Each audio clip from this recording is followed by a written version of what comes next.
Baik, yang kedua saudaraku adalah kiatnya infak. Al-infak, nafaqah, sadaqah. Ini banyak sekali orang yang tidak faham, subhanallah. Saya sering bahasakan di pengajian saya dan mudah-mudahan saya termasuk orang pertama melaksanakan, bukan cuma mengucapkan. Kalau antum memang betul-betul mau mempertahankan dan mau mendapatkan rezeki itu, di setiap sesuatu yang Allah siapkan, yakini ada infaknya di situ. Dan kalau mau maksimal, keluarkan sepertiganya. Kalau mau maksimal. Misal, saya dikasih segelas ini. Kalau saya masih bisa berbagi dengan orang, sepertiganya itu lebih baik. Kue, saya beli. Makanan, sepertiganya dikasih orang miskin, maka itu lebih baik. Makanya salah satu yang merupakan kelebihan daripada tabi'in yang masyhur Uwais Al-Qarni, itu beliau rahimahullah, kalau dapat, orang susah hidupnya, tapi beliau kalau makan, kadang-kadang cari makanan di sisa makanannya orang di sampah. Dapat roti dibersihin sama dia, dibersihin, selesai dibersihin, masih dibagi lagi, dibagi, dibersihin, dibagi, dikasih orang lain sama dia, dikasih orang-orang yang dianggap memang susah dikasih. Baru dia mengatakan, ya Allah, inilah rezeki yang telah Engkau berikan kepada aku, dan aku sudah berusaha membaginya untuk selainku. Masih dibagi. Kadang-kadang kita subhanallah beli makanan sampai rusak di rumah, nggak pernah dikasih orang. Saya wasiatkan pada keluarga saya, jangan nginapkan makanan di rumah. Malam itu habis, besok urusan besok. Orang mukmin tahu hari lalunya sudah berlalu, tinggal taubat kalau salah dan dia bersyukur kalau benar. Hari ini milik dia, besok adalah gaib, dia tidak tahu. Selesai. Kita boleh berencana, tapi nggak ada yang bisa pasti. Hari ini punya kita, hari ini maksimalin, isi dengan ibadah, isi dengan amal saleh, isi dengan segalanya, itu pointernya. Besok itu urusan besok. Kita nggak pernah tahu. Hari ini subuh on time, duhur on time, semua on time, semua zikir pagi, semua ibadah, baca Quran terus. Besok deh, nggak ada istilah besok deh. Ini besok nggak ada urusan sama kita. Besok kita nggak tahu hidup atau tidak. Orang mukmin begitu. Yang telah berlalu, istighfar kalau salah, syukuri kalau ada. Hari ini maksimalin, besok kita tidak tahu. Lupain hari esok, sudah. Kita nggak tahu kapan kita masih hidup atau tidak. Boleh punya planning, tapi bukan satu kepastian. Ini banyak orang bilang, oh besok aja deh saya baru silaturahim, besok aja deh saya baru begini. Apa besok lagi? Ente masih hidup besok, gitu kan? Nah ini harus perhatikan gitu. Baik. Sekarang masalah infak ini adalah mengeluarkan yang terbaik dari apa yang kita miliki, dan itu sifatnya per item. Per itemnya. Itu jauh lebih baik. Kita baru beli baju 100.000. Kalau antum bisa keluarin 33.300 sekian atau 35.000 lah antum keluarin, infakkan karena saya sudah diberikan oleh Allah kesempatan beli baju 100.000, itu maksimal. Itu akan luar biasa. Hadis Bukhari menjelaskan masalah itu. Bukankah sudah masyhur kisah ada dua orang di zaman Bani Israel punya kebun bersebelahan. Kemudian yang satunya mendengar suara dari langit, yang mengatakan dari awan, tuangkanlah hujan di kebunnya fulan, tetangganya dia. Lalu diikuti sama dia awan itu, ternyata betul hujan turun di tempat temannya, yang lain gak ada dapat hujan. Termasuk dia sendiri gak dapat hujan gitu. Lalu setelah itu dia lihat hujan turun, selesai hujan turun dia datang ke temannya, dia tanya tetangganya, apa yang kamu lakukan? Tadi saya dengar ada suara di awan yang mengatakan begini dan begitu. Gitu kan? Apa yang kamu lakukan? Dia bilang, saya membagi hasilnya. Hasil daripada kebun ini menjadi 3. Sepertiganya langsung di jalan Allah. Langsung. Ini maksimal, terima gaji 1.000.000, 350.000 kalau perlu itu sudah untuk jalan Allah. Fakir miskin kah, kerabat yang susah kah, kasih orang tua kah, pokoknya jalan Allah. Sepertiganya saya kembalikan menjadi modal saya, tambah modal, sepertiganya saya gunakan untuk kebutuhan keluarga saya. Ini kalau mau maksimal. Kalau enggak, minimal ada yang dikeluarkan. Hadis Bukhari yang lain kata Nabi SAW apa? Ya ibna Adam, anfik unfik alaik. Kau infak dulu, kata Allah, baru saya infak untukmu. Kita kadang-kadang salah, sibuk dengan tabungan. Sekali lagi, hari esok itu lain. Boleh diprogramin, tapi jangan terlalu berlebihan. Kenapa? Kita boleh mempertahankan sumber dana kita, iya. Tapi pendapatan yang kita punya hari itu dimaksimalkan dalam sedekah. Pada saat Nabi SAW mengatakan jihad, Abu Bakar datang membawa apa? Seluruh hartanya. Seluruh harta yang dia miliki hari itu bukan sumber usahanya, bukan. Beliau tetap punya kebun-kebun, bukan kebunnya dijual, enggak. Tapi yang ada di kantongnya, yang di rumahnya hari itu 1 juta, ini ya Rasulullah, semua. Apa yang kau tinggalkan untuk keluargamu hari ini? Allah dan Rasulnya. karena sudah terlanjur diminta infak. Tapi bukan berarti tidak ada sumbernya, ada. Jangan salah paham dengan masalah ini. Jadi harus balance dalam memahami dengan ilmu yang benar, gitu kan. Tapi infak akan mendatangkan infaknya Allah kepada kita. Itu pasti. Abdullah bin Umar radhiyallahu anhu juga dikatakan dalam riwayat sahih kalau beliau tidak dapat orang fakir miskin datang ke rumahnya, beliau keluar mencari mereka. Cari mereka untuk diberikan sedekah tadi.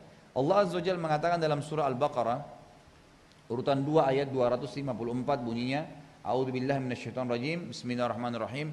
Ya ayyuhalladzina amanu anfiqu mimma razaqnakum min qabli an ya'tiya yaumun la bai'un fihi wala khullatun wala syafa'ah wal kafiruna humudz zalimun.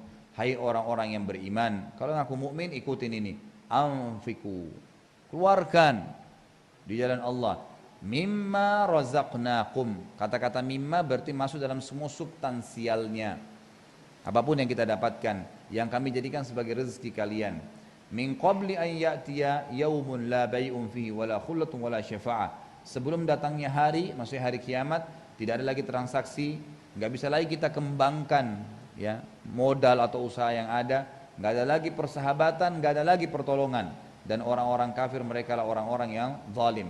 Kemudian ayat selanjutnya adalah surah Ibrahim urutan 14 ayat 31 dan 34. A'udzubillahi minasyaitonir rajim.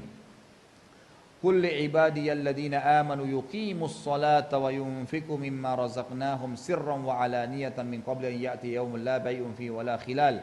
Allahul ladzi khalaqas samawati wal arda wa anzala minas samai ma'an fa akhraja bihi minas thamarati rizqan lakum wa sakhkhara lakumul fulka litajriya fil bahri bi amrihi wa sakhkhara lakumul anhar wa sakhkhara lakumus syamsa wal qamara da'ibain wa sakhkhara lakumul laila wan nahar wa ataakum min kulli ma sa'altumuh wa in ta'uddu ni'matallahi la tuhsuha innal insana ladzalumun kaffar. Ibrahim, surah Ibrahim urutan 14 ayat 31 sampai 34. Terjemahannya, qul li'ibadiyalladzina amanu. Katakan hai Muhammad kepada hamba-hambaku yang mengaku beriman tentang keberadaan Allah, yuqimus shalah, jaga salatnya, yang wajib dan sunnah kerjain semua, jangan pilih-pilih. Wa yunfiqu, lalu mereka mengeluarkan mimma razaqnahum, dari apa yang telah kami jadikan rezeki untuk mereka, sirran wa alaniyah, sembunyi-sembunyi atau terang-terangan. Ya kadang-kadang kita subhanallah di depan umum apa boleh buat, di tengah jalan ada fakir miskin lewat, ya kita harus kasih, tinggal ngontrol supaya enggak riak saja. Tapi kita disuruh berinfak kepada Allah SWT. Tentu secara sembunyi-sembunyi lebih baik daripada terang-terangan, tapi bisa saja terjadi sirran wa alaniyah. Min qabli an ya'ti yaumun la bai'un fihi wala khilal, sebelum datangnya hari tidak ada transaksi dan tidak ada lagi persahabatan di antaranya. Tidak ada lagi maaf-maafan di situ. Di hari kiamat sudah terlambat. Orang kalau mati, kalau meninggal belum sempat infak, berharap semua hartanya diinfakkan, tidak ada yang ditabung sama dia, gitu kan? Berharap seperti itu. Allahul ladzi khalaqas samawati wal ard, yang telah memerintahkan kalian berinfak tadi siapa? Allah yang telah menciptakan seluruh langit dan bumi. Wa anzala minas samai ma'a, ini hujan lagi deras dan dialah yang turunkan. Ini turunkan hujan sekarang Allah. Dan Allah yang telah menurunkan hujan dari langit. Fa akhraja bihi minas samarati rizqan lakum, lalu Allah turunkan atau keluarkan dari hujan tersebut buah-buahan sebagai rezeki buat kalian. Wa sakhkhara lakumul fulka litajriya fil bahri bi amri, dan Allah juga tundukkan untuk kalian bahtera-bahtera kalian bisa jalan di muka bumi, di atas lautan. Dari mana bisa besi-besi yang kuat? Baja-baja itu bisa ngapung di atas air. Kalau kita mengatakan oh karena kadar garamnya tinggi, bukan, karena Allah yang mudahkan itu. Allah SWT mudah. Kalau kita karena garamnya baik, kenapa di sungai bisa ngapung? Kan sama saja. Susah. Memang Allah mengatakan wasakhara, dan Allah tundukkan untuk kalian. Ya, fulka litajriya fil bahar bi amri, agar kapal-kapal kalian bisa berjalan di atas air tersebut dengan izinnya. Tentu sekarang banyak orang tidak sadar ya, kita ini subhanallah bisa hidup mayoritas itu dari lautan, dari air-air itu. Jadi sampai sekarang kontainer-kontainer itu jalan dari negara ke negara. Gitu kan? Banyak sekali, dan di lautan itu penuh dengan ya kapal-kapal yang membawa kebutuhan-kebutuhan manusia. Wasakhkhara lakumul anhar, dan Allah tundukkan juga untuk kalian sungai. Bukan cuma kapal bisa ada di atasnya, diambil juga hasil-hasilnya dari situ. Karena kapal-kapal ada kapal nelayan, ada kapal barang, banyak. Semua yang berfungsi itu masing-masing dengan fungsinya itu adalah Allah tundukkan. Bisa dikeluarkan batu-batunya jadi perhiasan, jadi mahal, mutiara-mutiara. Wa sakhkhara lakumus syamsa wal qamara da'ibain, dan dia juga telah menundukkan untuk kalian matahari dan bulan yang da'ibain, terus rutin. Matahari terus terbit pagi, bulan terus kelihatan malam, terus tiap hari, da'ibain.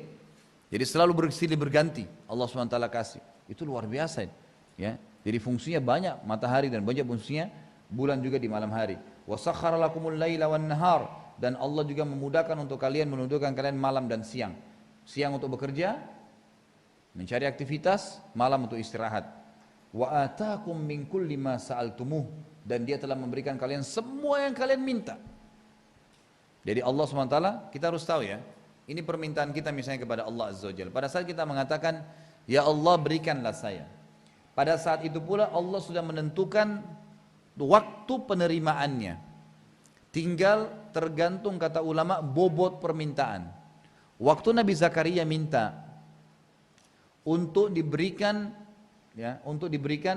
anak dari istrinya yang mandul. Di akal manusia nggak mungkin. Gimana bisa perempuan mandul melahirkan? Dia berdoa 10 tahun, belum dikasih, 20 tahun belum. Karena bobot doanya berat. Minta anak dari istri yang mandul, bukan dari perempuan lain gitu kan. Allah kasih setelah 70 tahun. Ya. Setelah umurnya 100 tahun baru Allah kasih, dan ada alasan, karena Allah ingin menjadikan pelajaran bahwasanya tidak ada yang mustahil bagi Allah. Ada tanggal pasti diterima doa. Kadang-kadang kita buru-buru, mungkin kita minta disembuhin flu, memang Allah mau kita berdoa selama seminggu. Enggak, kita 3 hari sudah berhenti, dapat pahalanya tapi enggak dapat hal yang diinginkan. Mau usaha, mau minta dibayarin utang kita sekian banyak, Allah sudah tentuin, begitu kita kata ya Allah, Allah makfini bihalalika an haramik wagni fadlika amman siwak. Itu kan doa yang paling bagus untuk utang yang terlilit gitu kan. Lalu kata Ibnu Abbas, siapa yang berdoa ini ya, maka pasti pasti utangnya akan dibayar oleh Allah walaupun memenuhi langit. Ya kan gitu. Jadi kita minta ya Allah, cukupkanlah saya terhadap apa yang Kau halalkan dari yang haram, dan jauhkanlah saya dari semua selain Kamu untuk bergantung. Baik, kita berdoa. Mungkin pada saat utang kita sekian banyak, sekian juta, Allah SWT ingin membersihkan dosa-dosa kita sekaligus ingin memberikan jalan keluar untuk itu, tapi mungkin dalam sebulan berdoa. Ada orang tidak, subhanallah, baru 2 hari, 3 hari, Allah belum kasih, ya udah nggak usah. Akhirnya ikhtiarnya cuman manusia saja terus, utang lagi sama orang lain, utang lagi sama orang lain, tidak pernah selesai, nggak pernah selesai. Minta kepada Allah SWT maka akan selesai semua. Allah mengatakan, wa atakum min kulli ma sa'altumuh, semua yang kalian minta dikasih. Cuma ada masalah yang nanti kita sebutkan di bulan ayat, wa in ta'uddu ni'matallahi la tuhsuha. Kalau kalian mau hitung nikmatnya Allah, maka tidak akan pernah kalian bisa hitung. Di tubuh kita ada 360 sendi. Satu sendinya saja, anggap ini jari kita sekarang ada 3 sendi. Satu sendinya patah. Kalau antum ke dokter, berapa biaya ini? Memperbaiki ya, kalau ganti sendi sudah susah, nggak mungkin. Kalaupun harus diganti berapa juta biayanya gitu kan. Ini pernah nggak antum syukuri per sendinya? Ini alhamdulillah, semua sendi 360. Kata Nabi SAW dalam hadis Bukhari, dalam tubuh manusia ada 360 sendi yang dia harus bersedekah kepada Allah sebagai tanda syukur. Dan 360 sendi yang sedekah tadi itu bisa tergantikan dengan 2 rakaat sholat duha. Keringanan lagi dari Allah. Kenapa enggak sholat duha? 2 rakaat berapa lama? 5 menit. Sholat, gitu kan?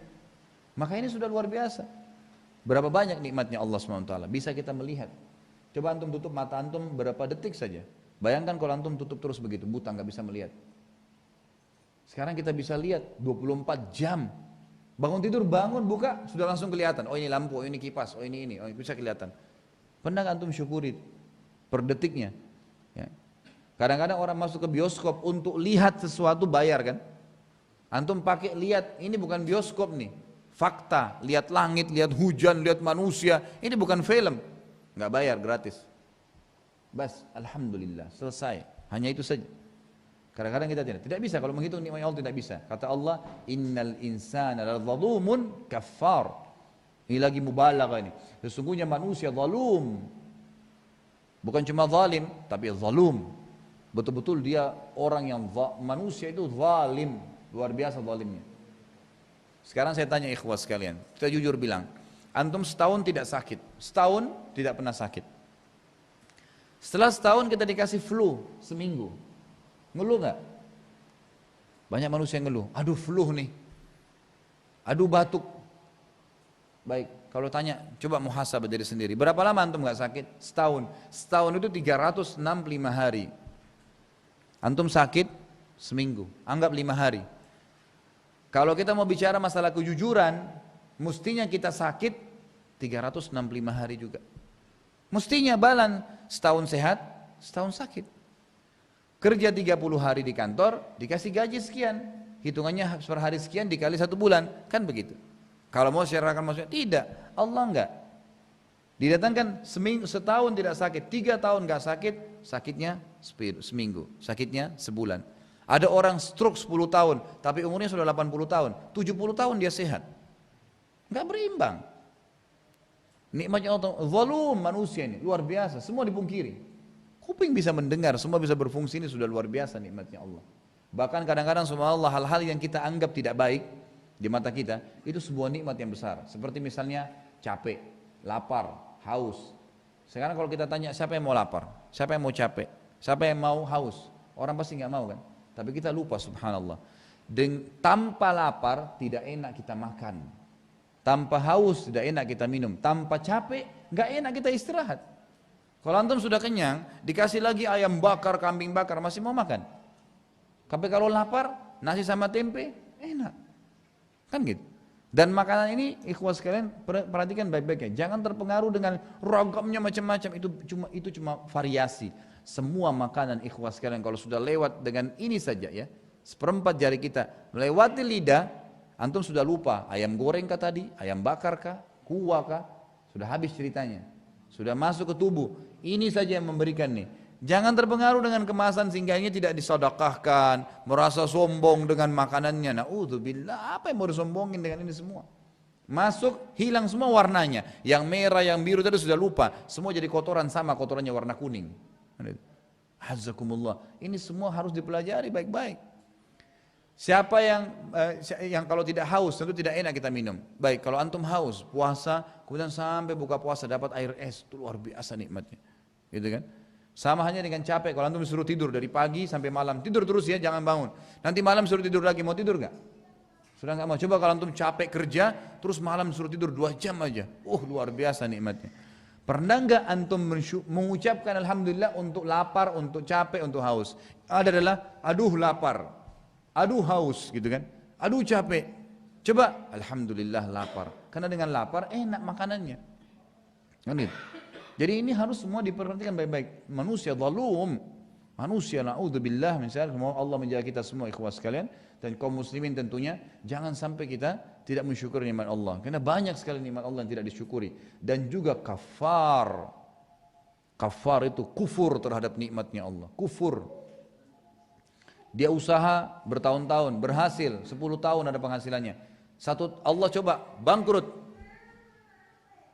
Coba nih, baru berapa hari, aduh bangkrut, ditipu orang gini, sudah ribut, seperti sudah hancur, sudah kiamat dunia. Kalau kita orang mukmin, Allah lagi coba saya. Berapa tahun saya nikmati? 10 tahun ya sudah.